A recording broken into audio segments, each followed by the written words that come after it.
रे यमुना तेरा वनचारी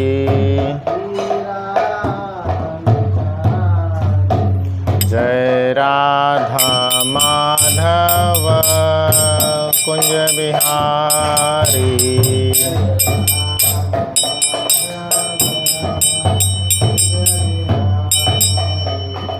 हरे कृष्ण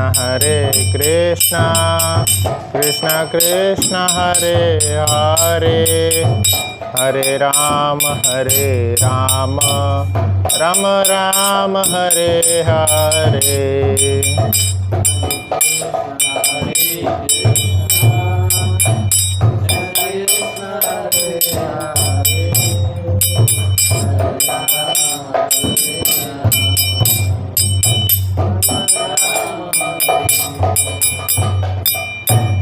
जय श्रील प्रभुपाद की जय, हरिनाम संकीर्तन की जय।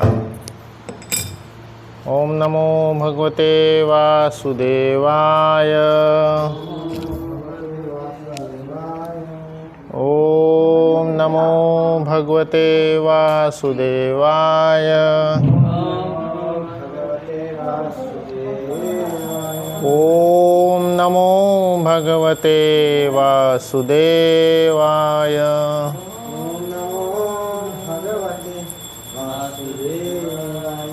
नारायणं नमस्कृत्यं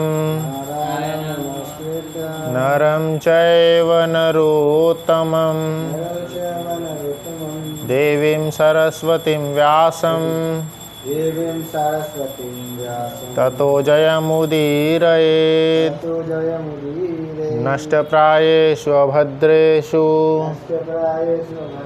नित्यं भागवत सेवया, भक्तियुतमश्लोके भक्तिर्भवति नैष्टिकी। कृष्णाय वासुदेवाय देवकीनन्दनाय च नन्दगोपकुमाराय गोविन्दाय नमो नमः। श्रीमद्भागवतम द्वितीय स्कंद पंचम अध्याय 30वां श्लोक।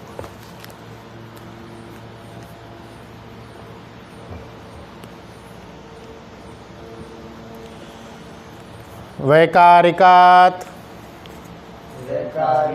मनः यज्ञे देवः वैकारिकः दश दिक् वात अर्क प्रचेतः अश्विन वहिनी इंद्र उपेंद्र मित्र आकः। वैकारिकात्मने यज्ञः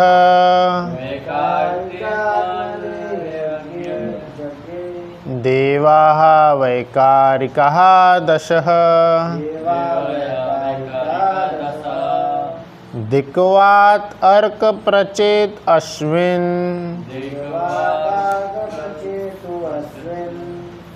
वहिनी इंद्र उपेंद्र मित्र कहा।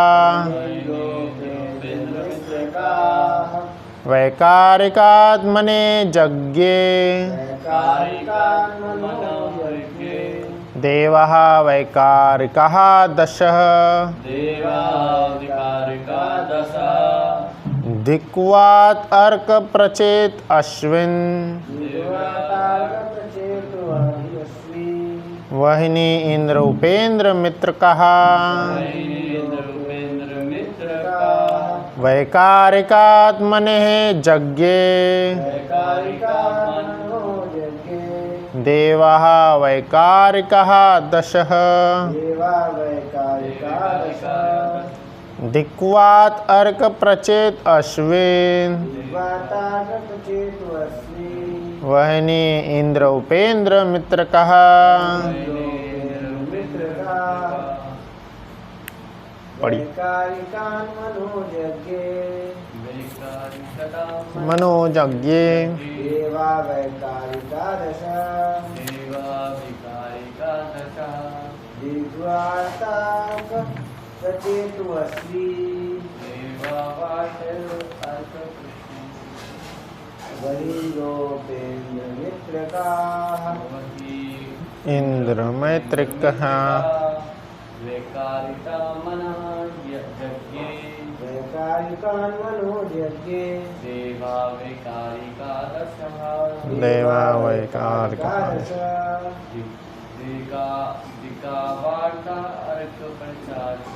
दिग्वार्ताकपचेतुवस्वी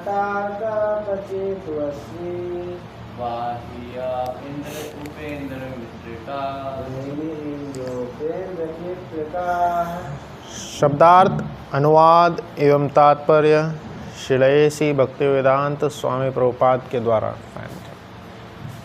श्रील प्रभुपाद की जय। शब्दार्थ, वैकारिका सत्वगुण से मनः मन यज्ञे उत्पन्न किया, देवाः देवता, वैकारिका सत्वगुण में दस दिक दिशाओं का अधिष्ठाता, वात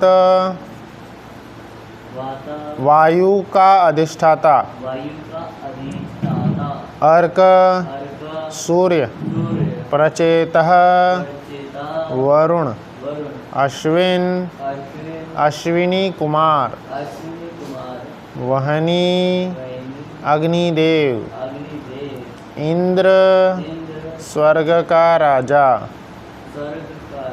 उपेंद्र स्वर्ग के श्री विग्रह, मित्र 12 आदित्यों में से एक, कहा प्रजापति ब्रह्मा।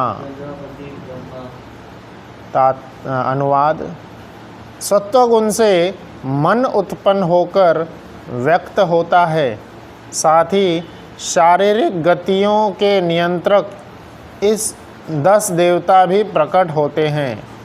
ऐसे देवता दिशाओं के नियंत्रक, वायु के नियंत्रक सूर्यदेव, दक्ष प्रजापति के पिता, अश्विनी कुमार अग्निदेव, स्वर्ग के राजा इंद्र, स्वर्ग के पूजनीय अर्च विग्रह, आदित्यों के प्रमुख तथा प्रजापति ब्रह्मा कहलाते हैं। सभी इस तरह अस्तित्व में आते हैं। वैकारिक तात्पर्य, वैकारिक सृष्टि की उदासीन अवस्था है और तेजस सृष्टि का शुभारंभ है, जबकि तमस अज्ञान के अंधकार के अंतर्गत इस भौतिक सृष्टि का पूर्ण प्रदर्शन है।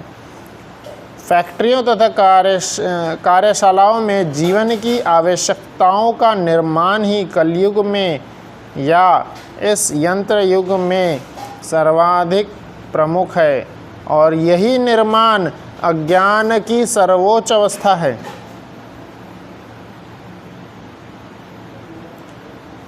तो ये बहुत बड़ा तात्पर्य है।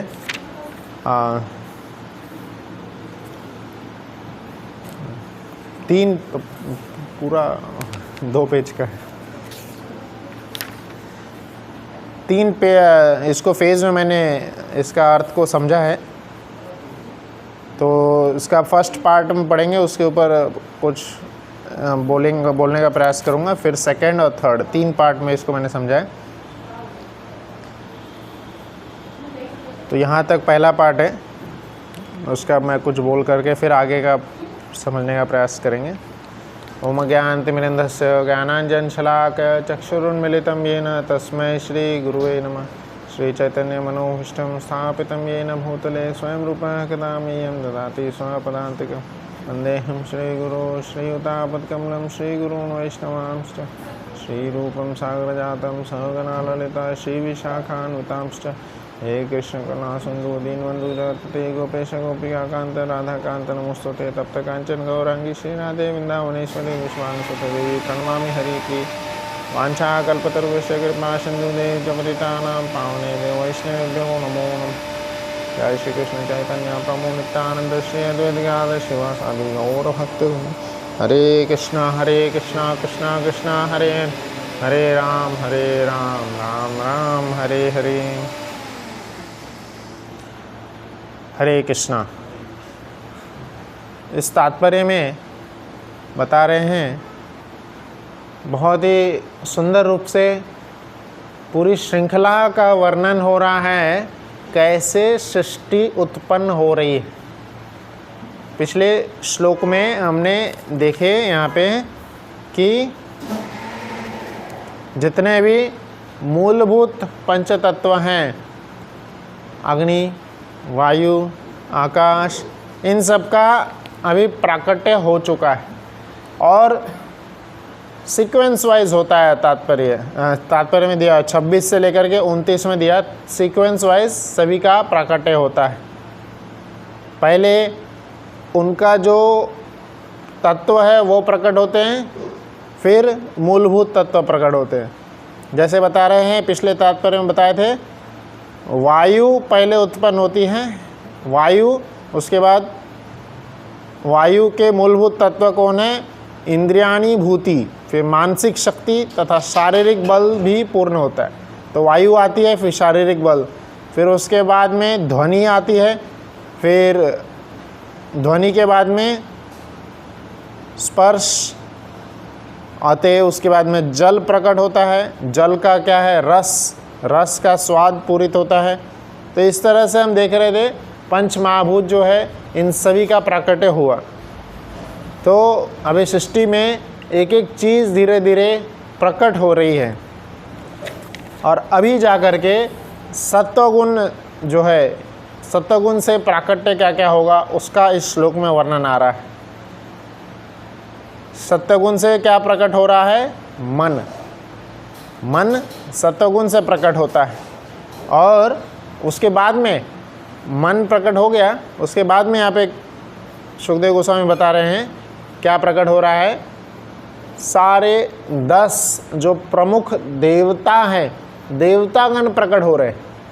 सभी 10 प्रमुख देवताओं का यहाँ वर्णन किया गया है, देवतागण प्रकट हुए। और इसके बाद में अगले श्लोक में वर्णन आएगा, ये 10 देवता जो है हमारे 10 इंद्रियों के प्रमुख हैं। अगले श्लोक में वर्णन आएगा 10 इंद्रियों के प्रमुख है वह प्रकट होंगे।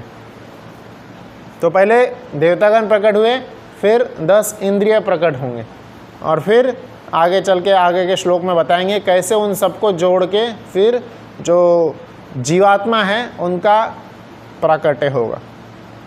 तो इस श्लोक में बता रहे 10 देवतागण प्रकट हुए हैं। पर अनुवाद देख करके तो कोई भी यही समझेगा कि हाँ मन प्रकट हो गए, देवता प्रकट हो गए। श्रील प्रभुपाद जी के तात्पर्य इतने सुंदर होते हैं, वह इन सभी तात्पर्य को प्रैक्टिकल रूप से रियलाइज़ करवाते हैं, प्रैक्टिकल रूप से रियलाइज़ करवाते हैं। एक भक्त थे, श्रील प्रभुपाद जी के शिष्य थे, तो वो इस बात से प्रभुपाद से आकर्षित हो गए थे कि प्रभुपाद जी जो भी बोलते थे एकदम सच होता था और ऐसा नहीं कि कुछ भी फेंक रहे हैं, प्रैक्टिकल अगर कुछ भविष्यवाणी भी कर रहे थे तो वो भी सत्य हो जाता था। और इवन जो प्रभुपाद जी मतलब नहीं जानते हुए या अनएक्सपेक्टेडली बोल रहे थे वह भी सत्य हो जाता था। ये उस समय की बात है 70s की, जब वो जो शिष्य था, नाम थोड़ा याद भूल रहा हूँ, तो उन्होंने देखे थे कि प्रभुपाद जी यूएन के ऊपर बोल रहे थे, यूनाइटेड नेशंस के ऊपर बोल रहे थे। तो यूनाइटेड नेशंस में जिस तरह से सब झंडे बढ़ते चले जा रहे हैं, यूनाइटेड नेशन मतलब एक साथ रहना, पर यहाँ पे क्या है, सब हर साल नए नए झंडे बढ़ते चले जा रहे हैं। और इसके ऊपर भी बोल रहे थे प्रभुपाद जी कि यूनिटी कैसे आएगी, सभी अपने अपने घर में अपने अपने फोर्सेस, आर्म फोर्सेस बढ़ाते चले जा रहे हैं। तो यूनाइटेड नेशंस और कुछ नहीं है, वो क्या है, दूसरों को शोषण करने का एक तरीका है। प्रभुपाद जी यही बोल रहे थे। और फिर बाद में आगे चल के ऐसा ही होता है, अमेरिका जो है आगे कई सारे देशों पे और बुरी तरह से शोषण करता है। और एक यहाँ पे बता रहे हैं प्रभुपाद जी, मैं इसलिए बताया क्योंकि इस लेक्चर में सुने थे कि अब इस तात्पर्य को, इस चीज़ को इस तात्पर्य से लिंक कर रहे हैं। इस तात्पर्य में कहीं भी वर्णन नहीं आएगा कि अभी अनुवाद में क्या चल रहा है। तात्पर्य में बता रहे प्रभुपाद जी इस पूरे सृष्टि का, ये बहुत इंपॉर्टेंट लाइन है, जैसे फैक्ट्रियों तथा कार्यशालाओं में जीवन की आवश्यकताओं का निर्माण ही कलयुग में या इस यंत्र युग में सर्वाधिक प्रमुख है। आज प्रभुपाद जी लिख रहे हैं फैक्ट्रियों में जो भी निर्माण हो रहा है, बहुत सुंदर लिखते हैं, ये क्या है, अज्ञान की सर्वोच्च अवस्था है। जितना भी क्रिएशन हो रहा है, मतलब हम जो भी नई नई चीज़ें क्रिएट कर रहे हैं, जो भी टेक्नोलॉजी बना रहे हैं, जो भी हम अच्छे अपने सुविधा को बढ़ाने के लिए चीज़ें बना रहे हैं, प्रभुपाद जी क्या बोल रहे हैं, तात्पर्य में सीधा लिख रहा है, यह सिर्फ और सिर्फ हमारी अज्ञानता को बढ़ा रहा है, अज्ञानता को और घना कर रहा है, डेंस इग्नोरेंस। तो हम अपने टेक्नोलॉजी पे इतना गर्व करते हैं, टेक्नोलॉजी पे इतना ज़्यादा हम प्राउड फील करते हैं, उसी में ज़्यादा और एडवांस होना चाहते हैं, उसको गहराई से पढ़ना चाहते हैं। पर शास्त्र के हिसाब से ये क्या होते जा रहा है, और ज़्यादा हम अज्ञानता की ओर बढ़ते चले जा रहे हैं। इसको और क्लियर कर रहे हैं प्रभुपाद जी, मानव समाज को मूलतः अपने भरण पोषण के लिए भोजन की आवश्यकता होती है, सोने के लिए आश्रय, रक्षा के लिए संरक्षण तथा इंद्रिय तृप्ति के लिए वस्तुओं की चाहत होती है। इंद्रिय जीवन के व्यवहारिक चिन्ह हैं, जैसा कि अगले श्लोक में बताया जाएगा। मानवीय सभ्यता इंद्रियों के शुद्धि के लिए इंद्रिय तृप्ति के विषयों की पूर्ति केवल आवश्यकता अनुसार होनी चाहिए, ना कि कृत्रिम इंद्रिय आवश्यकताओं को भड़काने के लिए। भोजन, आश्रय, सुरक्षा तथा इंद्रिय तृप्ति ये सभी भौतिक जीवन की आवश्यकताएं हैं, अन्यथा अपने शुद्ध मूल जीवन की संदूषण रहित अवस्था में जीव की इनकी आवश्यकताएं नहीं होती है। अतएव आवश्यकताएं कृत्रिम होती है और जीवन की विशुद्ध अवस्था में ऐसी आवश्यकताएं नहीं उठती। तो प्रभुपाद जी यहाँ पे बता रहे हैं कि यह सारी आवश्यकताएं जितनी भी हम टेक्नोलॉजी से क्रिएट कर रहे हैं, यह सारी चीज़ें प्रभुपाद जी इतना क्लियर बोल रहे हैं यहाँ पे, यह क्या है, यह सारी कृत्रिम है। यह सारी क्या है, हमारे मूलभूत जीवन के संदूषण रहित अवस्था है। मतलब जो जीवात्मा है उसको, जो आत्मा है उसको यह सब चीज़ों की ज़रूरत ही नहीं है। ये सब इतना क्रिएशन, इतना टेक्नोलॉजी, इतना सब चीज़ों की ज़रूरत ही नहीं है। इल्यूशन में, भ्रम में फंसकर कि मैं भारतीय हूँ, मैं इंसान हूँ, मैं अपना नाम, मैं अपने कास्ट, अपने धर्म, अपने जात, अपने सोसाइटी, अपने स्टेट, अपने अहंकार, अपना लेवल, अपना कैटेगरी, यह सब में प्रभावित होकर व्यक्ति क्या करता है, और ज़्यादा अज्ञानता में फंसते चले जा रहा है। इतना ज़्यादा अज्ञान में फंस रहे हैं हम लोग, इतना ज़्यादा अज्ञान में, और अपने मूलभूत तत्व को भूल जा रहे हैं। प्रभुपाद जी बता रहे हैं यहाँ पे कि हर व्यक्ति का मूलभूत से कार्य क्या है, भगवान कृष्ण की सेवा करना। इसी को आगे बताते हुए प्रभुपाद जी यहाँ पे बताएंगे इंद्रिय क्या होते हैं। इंद्रियों के ऊपर प्रभुपाद जी और अच्छे से यहाँ पे बता रहे। परमेश्वर समस्त इंद्रियों के स्वामी अर्थात ऋषिकेश हैं, क्योंकि वे आध्यात्मिक इंद्रियों के स्वामी हैं। ऋषिक का अर्थ है इंद्रियां तथा ईश का अर्थ है स्वामी। श्री भगवान इंद्रियों के दास नहीं हैं। दूसरे शब्दों में वे इंद्रियों के निर्देश पर नहीं चलते। हाँ, बद्ध जीव या व्यक्तिगत जीव इंद्रियों के दास होते हैं, वे इंद्रियों के इशारे पर चलते हैं। इसलिए भौतिक सभ्यता एक प्रकार से इंद्रिय तृप्ति की व्यवस्था मात्र है। मानव सभ्यता का मापदंड इंद्रिय तृप्ति रूपी विकार का उपचार न होना चाहिए। और यदि कोई श्री भगवान की आध्यात्मिक इंद्रियों को तुष्ट करने का निमित्त मात्र बन जाए तो ऐसा कर सकता है। इंद्रियों को कभी उनके व्यापारों से रोकना नहीं चाहिए, अपितु उन्हें इंद्रियों के स्वामी ऋषिकेश तथा इंद्रिय तृप्ति की शुद्ध सेवा में लगाकर पवित्र बनाना चाहिए। संपूर्ण श्रीमद् भागवत गीता का यही उपदेश है। अर्जुन पहले अपने सगे संबंधियों के साथ युद्ध न करने का निर्णय करके अपनी इंद्रियों की तुष्टि करना चाह रहा था, लेकिन श्री भगवान ने उसे श्रीमद् भगवद गीता की शिक्षा दी, जिससे कि वह इंद्रिय तृप्ति संबंधी अपने निर्णय को पवित्र कर सके। अतएव अर्जुन ने श्री भगवान के इंद्रियों को तुष्ट करना स्वीकार किया और श्री भगवान की इच्छा अनुसार उसने कुरुक्षेत्र के युद्ध में भाग लिया। तो यहाँ पे प्रभुपाद जी जैसे कि तात्पर्य में सभी 10 देवताओं का प्राकट्य हुआ है, तत्पश्चात इंद्रियों का सभी 10 इंद्रियों का प्राकट्य होगा। मतलब 10 इंद्रियां कौन सी होती है? 10 ज्ञानेंद्रिय और 10 कर्मेंद्रिय। इन सभी 5 ज्ञानेंद्रिय 5 कर्मेंद्रिय टोटल मिला के 10 इंद्रिय। और सभी 10 इंद्रियों के क्या होते हैं? अलग अलग देवतागण होते हैं। उन सभी देवताओं का यहाँ वर्णन किया गया है। प्रभुपाद जी इसके ऊपर ना जाकर के सीधा बता रहे हैं कि ये सभी इंद्रियों का एकमात्र कार्य है।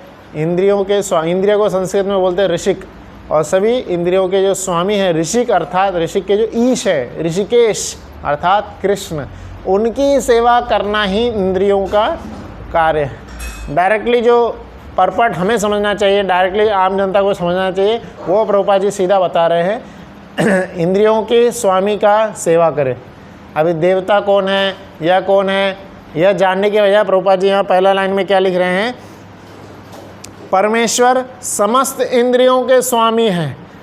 तो एक एक इंद्रियों के अलग अलग देवता हैं। जैसे हाथ के देवता इंद्रदेव हैं, जीवा के जो देवता हैं वो वरुण देव हैं, जो नोज़ के देवता हैं अश्विनी कुमार हैं।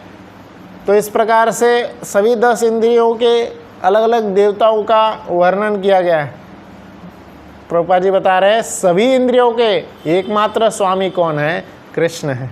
अलग अलग के अलग अलग होंगे, बट टोटल स्वामी जो है परमेश्वर हैं। कौन? कृष्ण है। और हर एक इंद्रिय तृप्ति यहाँ पे बता रहे हैं मानव सभ्यता का मापदंड बता रहे हैं। मापदंड मतलब कैसे मेजर करेंगे मानव सभ्यता को? इंद्रिय तृप्ति रूपी विकार का उपचार होना चाहिए। यह क्या है? इंद्रिय तृप्ति को प्रभुपाद जी विकार बता रहे हैं। विकार मतलब बीमारी।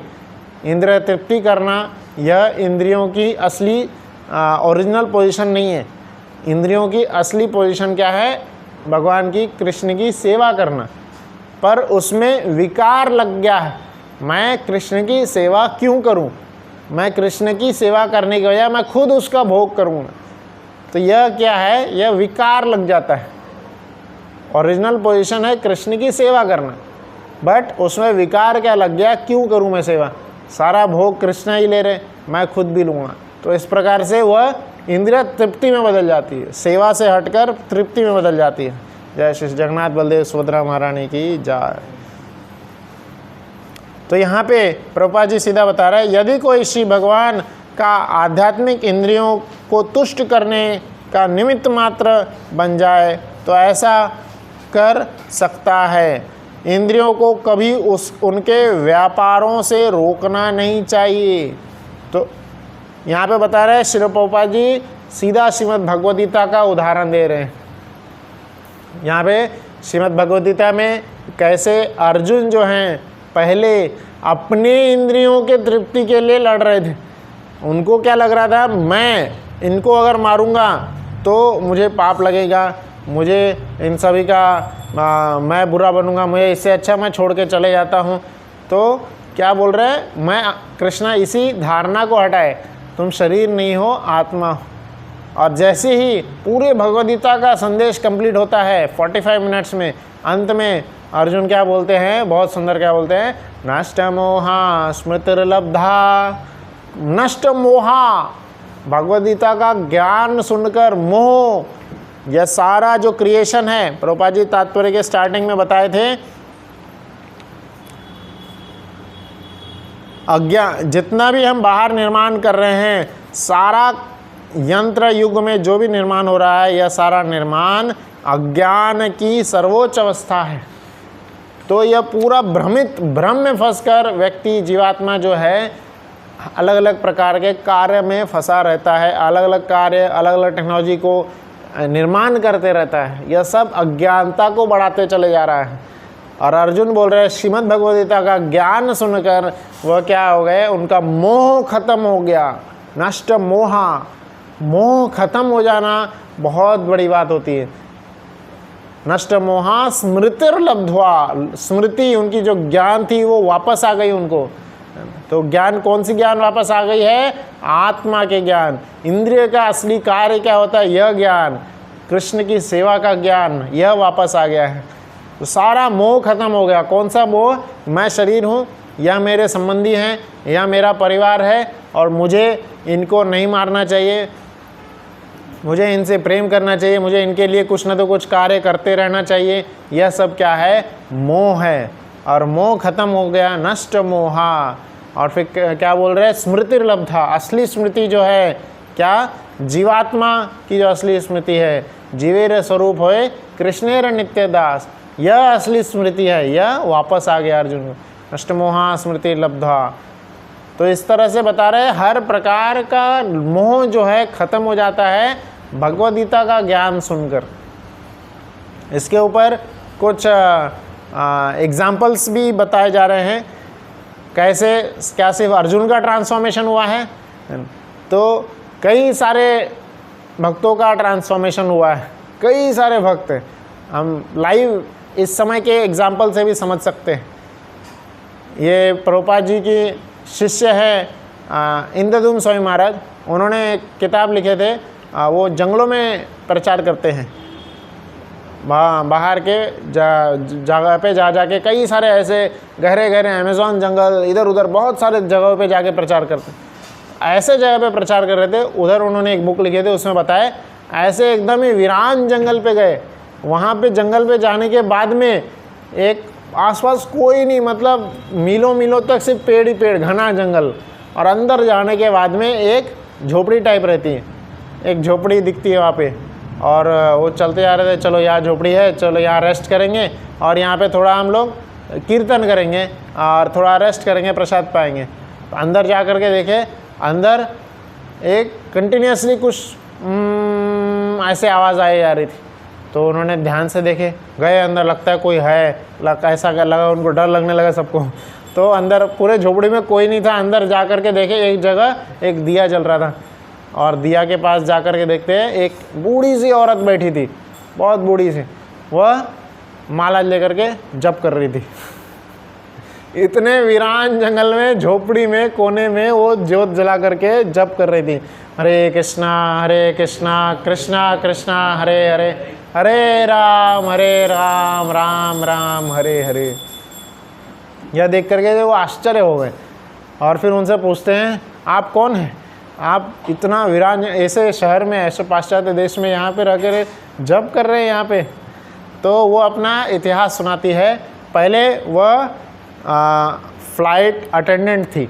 फ्लाइट अटेंडेंट, जैसे फ़्लाइट में जो अटेंडेंट होते हैं बोलते हैं कि हाँ ये मास्क लगाओ, ये ऐसे हाथ ऊपर करो, वो सब, तो उसको कुछ और भी बोला जाता है ना। तो फ्लाइट एयर होस्टेस टाइप, हाँ एयर होस्टेस थी वो। और उसने श्रील प्रभुपाद जी की सेवा की थी। श्रील प्रभुपाद जी उस समय जो उनको जा कर के वो उनके श्रील प्रभुपाद जी के सेवक थे, वो उनको बोल रहे थे हाँ इनको यह जूस चाहिए, यह फ्रूट चाहिए, वो सब ला करके दिए थे। और उसने पर्सनली बना करके जूस बना करके श्रील प्रभुपाद जी को दी थी। श्रील प्रभुपाद जी की सेवा की थी उस एयर होस्टेस ने। और फिर श्रील प्रभुपाद जी ने उनके शिष्य को बोलकर उनको एक भगवद गीता दिए थे वहीं पे फ्लाइट में। और फिर उसके बाद में वही एक प्रभुपाद जी से उनका कनेक्शन रहा, मिले थे, एक ही बार मिले थे।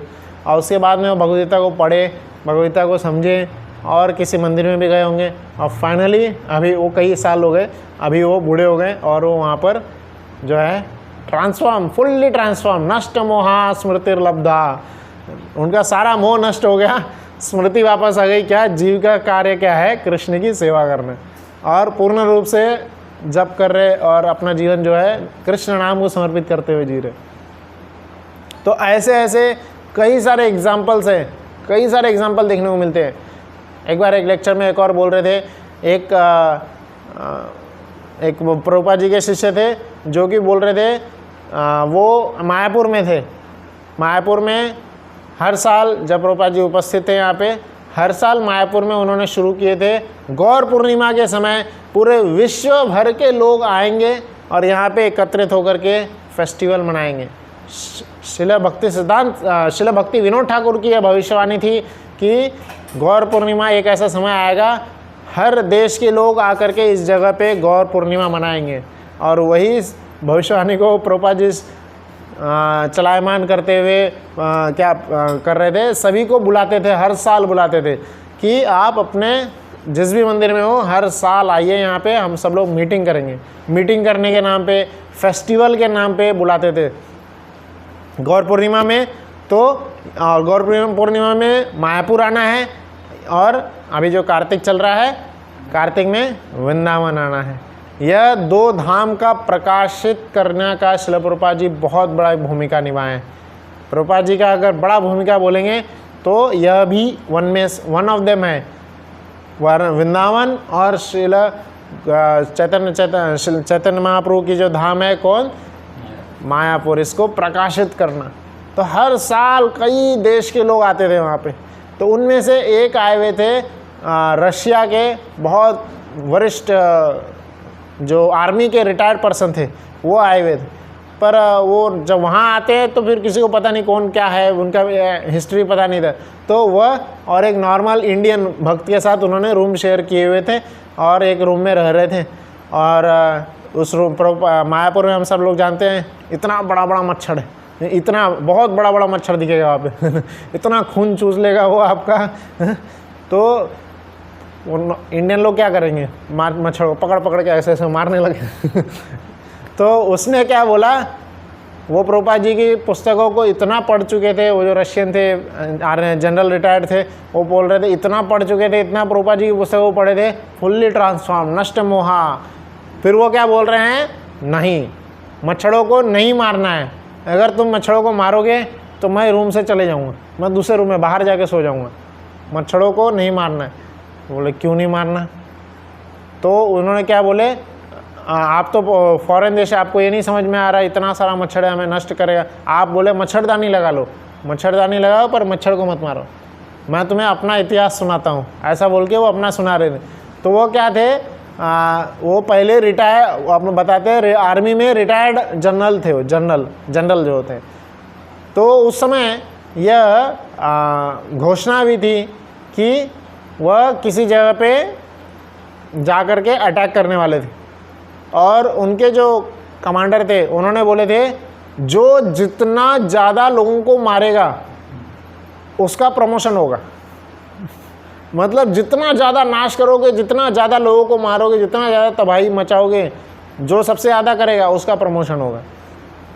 तो ये जो व्यक्ति था यह एक समय पे जा कर के उस ग्रुप को लीड करता था, ये जो गांव-गांव को जा कर के बंदूक से उड़ा देते थे, गांव में घुसते थे, बंदूक से पूरे गांव को एक साथ उड़ा देते थे। मतलब ना देखते हुए सामने कौन है क्या है, सबको उड़ा देते थे और जाके रिपोर्ट करते थे कि हमने इतना कर दिया, इतने लोगों को उड़ा दिए।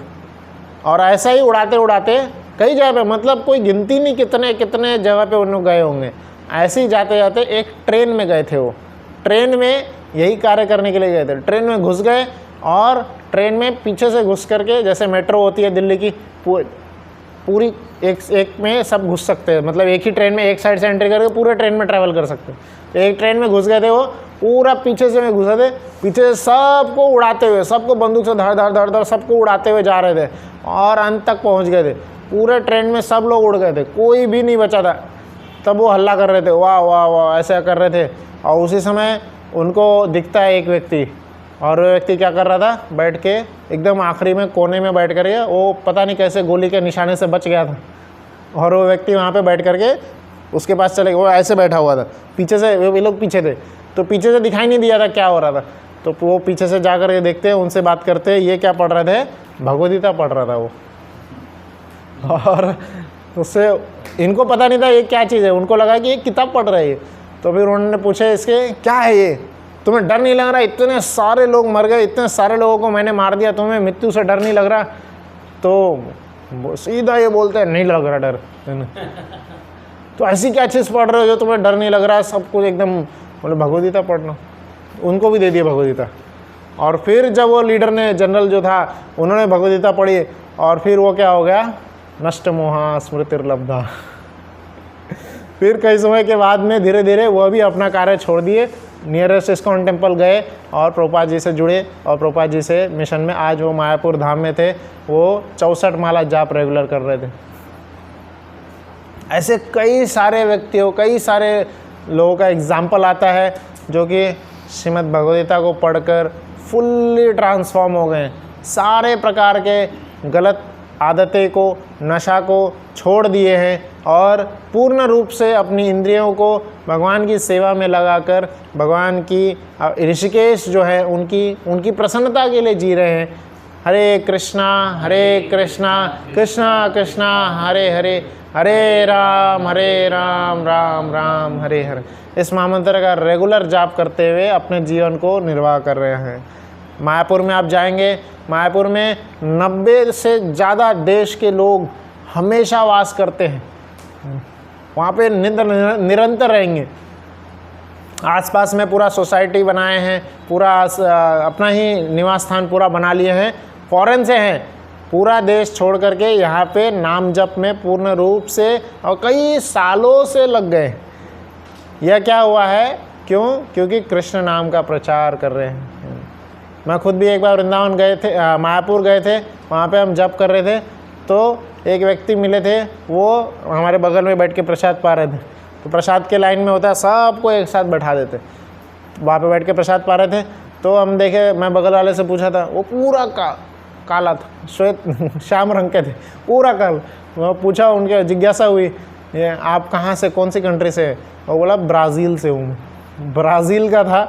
और मैं बोल रहा था कितना माला जाप करते हैं? वो बंगाली भी सीख गए थे, बंगाली में बोल रहे थे 30, मतलब 30 माला जाप रेगुलर कर रहे हैं।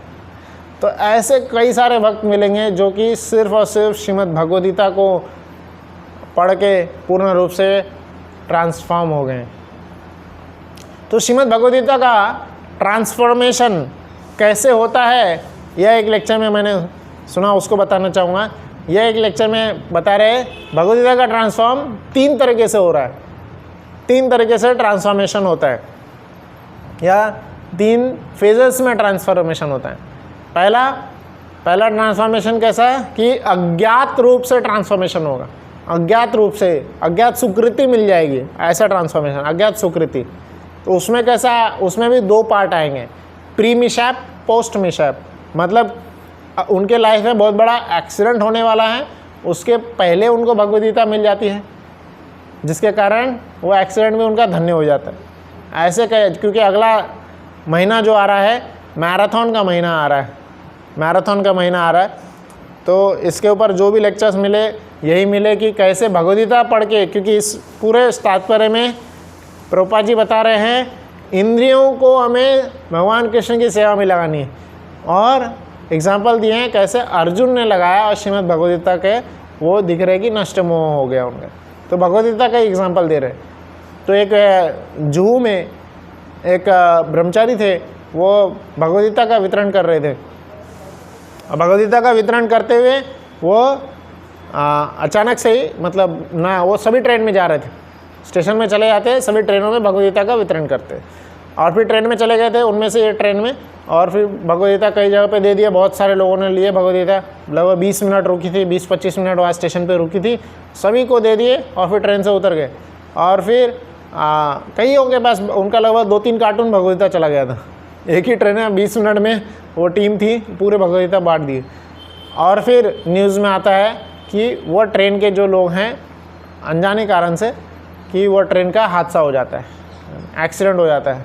तो यह क्या हो गया, मतलब एक्सीडेंट होने वाला था और पहले ही उन सबको क्या हो गया, भगवद गीता प्राप्त हुआ। तो एक तरह से लोग पढ़ते हुए, भगवद गीता का स्मरण करते हुए, भगवद गीता को देखते हुए उन्होंने शरीर छोड़े।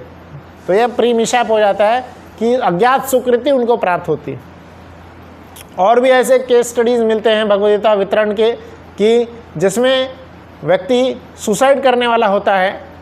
एक व्यक्ति थे, वो बुक डिस्ट्रीब्यूशन करने के लिए गए थे, वो घर घर में जा के बुक डिस्ट्रीब्यूशन करते थे। किसी भी घर में घुस गए, बेल बजाते थे, भगवद गीता लीजिए, और इस तरह से भगवद गीता का वितरण करते थे। उसी श्रृंखला में एक घर में गए थे। ज़्यादातर क्या होता है, 2 बार बेल बजाने पे अगर नहीं खोले घर, निकल चलो, मतलब कोई नहीं होगा या बंद होगा या खोलना नहीं चाहते हैं घर, तो दूसरे घर में चले जाते। पर उनको क्या जिज्ञासा हो रही थी, उन्होंने एक घर पे गए थे, उस घर को छोड़े नहीं। वो 3 बार बेल बजाया, खोल ही नहीं रहा था कोई। फिर इंतज़ार करते रहे, 10 मिनट के बाद और एक बार बेल बजाए। फिर जा कर के अंदर से एक युवती यंग टीनेजर आती है, गेट और खोल देती है। गेट खोलती है और उनको वेलकम करती है और उनको पूछती है क्या है, क्यों आए हैं, ये सब पूछते हैं। बोलते भगवद गीता लेने आए हैं। तो भगवद गीता के बारे में वो जानती है और फिर धीरे धीरे करके जब ये प्रचार करने लगते हैं और वो अपना फिर बाद में बताती है, वो रूम में दिखाती है। रूम में पंखे में वो लगा हुआ था, रस्सी लटका हुआ था। वो जस्ट सुसाइड करने वाली थी। वो बोल रही थी आप 3 बार दरवाज़ा बेल बजा रहे थे, इसलिए मैं बोली कि मैं सुसाइड पहले करने से पहले देख लेती हूँ कौन परेशान कर रहा है। वो लटकने ही वाली थी, सुसाइड ही करने वाली थी। और फिर यहाँ पे देखती है भगवद गीता, वो प्रभु जी आए थे, उनसे भगवद गीता ली और उन्होंने पूरा बताया कि कैसे आप इस प्लान को छोड़कर नई ज़िंदगी शुरू करिए, गीता पढ़िए। तो यह वह क्या हो जाता है, अब गीता उनको मिलती है, अज्ञात सुकृति भक्तों द्वारा मिल जाती है। यह पहला ट्रांसफॉर्मेशन अज्ञात के। दूसरा ट्रांसफॉर्मेशन क्या होता है कि जैसे अभी जो एग्जाम्पल्स बताए थे, दूसरों को देखकर, लाइव एग्जाम्पल्स देखते हुए, जैसे जो जंगल में जो युवती का बताए और फिर एक्सीडेंट जो जनरल का बताए। तो ये क्या है कि लाइव एग्जाम्पल देखते हुए, मतलब भगवद गीता पढ़ने से व्यक्ति इतना निडर हो जा रहा है, हर जगह इतना गोलीबारी हो रही है फिर भी वो नहीं हिल रहा है। ऐसा दूसरों को लाइव एग्जाम्पल देखते हुए ट्रांसफॉर्म हो गए वो, और उन्होंने भी भगवद गीता पढ़ना चालू की। और तीसरा एग्जाम्पल देखने को मिलता है कि जैसे टाइम बॉम्ब की तरह होता है। टाइम बॉम्ब, भगवद गीता को टाइम बॉम्ब भी बोला गया है। टाइम बॉम्ब कैसे बोला गया है, बस भगवद गीता रखने मात्र से इफेक्ट पड़ेगा, आपको नहीं। हमारे अगर कर्म उतने अच्छे नहीं हुए रहेंगे तो ये रख लेना है, हम पे इफेक्ट नहीं पड़ेगा, आगे आने वाले जनरेशन्स को इफेक्ट पड़ेगा। इसका एग्जाम्पल एक आता है, एक व्यक्ति थे, भगवद गीता खरीद लिए थे और उनको ऐसा क्या, क्यों खरीद लिए थे, वो आकर के बोले कि एक बुक स्टॉल लगा हुआ था, उनको बुक्स खरीदने का बहुत शौक़ था। सारा बुक कलेक्शन करने का शौक़ था और बुक्स कलेक्ट करते रहते थे। पढ़ते बहुत कम थे बट नया बुक देखते ही उनको इच्छा हो जाती थी कलेक्ट करने की, कलेक्ट करते रहते थे।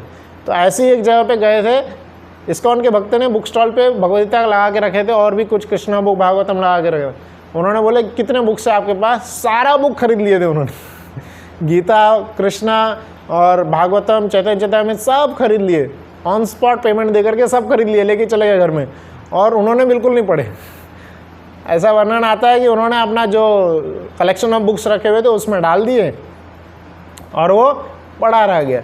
उनके कई समय के बाद में जब वो बीमार हो जाते हैं, कई सालों के बाद में बीमार हो जाते हैं और उनको कैंसर हो जाता है, बहुत स्ट्रिक्ट बीमारी हो जाती है और शरीर छोड़ने वाले होते हैं, है ना।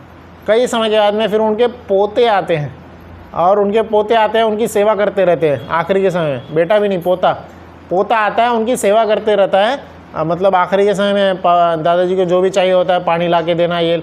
तो पोता जो है कुछ नहीं कर रहा था, दिन भर सिर्फ जॉब से भी कुछ नहीं, जॉब वगैरह कहीं जाना नहीं, दिन भर घर पे ही रहता था, जो दादाजी की सेवा करते रहता था। तो खाली काम में क्या करे, तो उसने देखा बहुत सारी किताबें हैं और इन किताबों को एक एक करके पढ़ना चालू किया था। अचानक उसको भगवद गीता मिली वहाँ से और फिर भगवद गीता पढ़ना चालू किए और फिर वर्णन आता है कि वह भगवद गीता पढ़ के वहाँ फिर ट्रांसफॉर्म हो गए और फिर वो नियरेस्ट इस्कॉन टेम्पल जो भी था वहाँ पे जा कर के ज्वाइन कर जाते हैं और इसका फिर जुड़ जाते हैं। तो इसमें क्या आ रहा है, भगवद गीता एक टाइम बॉम्ब की तरह होता है, लेकर रखना है बस, आज नहीं, कल नहीं, परसों नहीं, कभी ना तो कभी वो फटेगा टाइम बॉम्ब। और जब फटेगा मतलब जिसकी पुण्य उतनी जागृत हो गई होगी वो पढ़ेगा भगवद्गीता को और वो इफेक्ट ज़रूर डालेगा, ज़रूर ट्रांसफॉर्मेशन होगा। नष्ट मोहा स्मृतिर्लब्ध्वा, मोह नष्ट होना ही है। श्रील प्रभुपाद जी ने इतने सुंदर रूप से भगवद्गीता लिखे हैं, इतने सुंदर रूप से इसका ट्रांसलेशन किए हैं कि मोह नष्ट होकर ही रहेगा। भगवद्गीता के हर श्लोक के तात्पर्य में प्रभुपाद जी ने पूरे भगवद्गीता का सार रख दिए हैं। सार क्या है?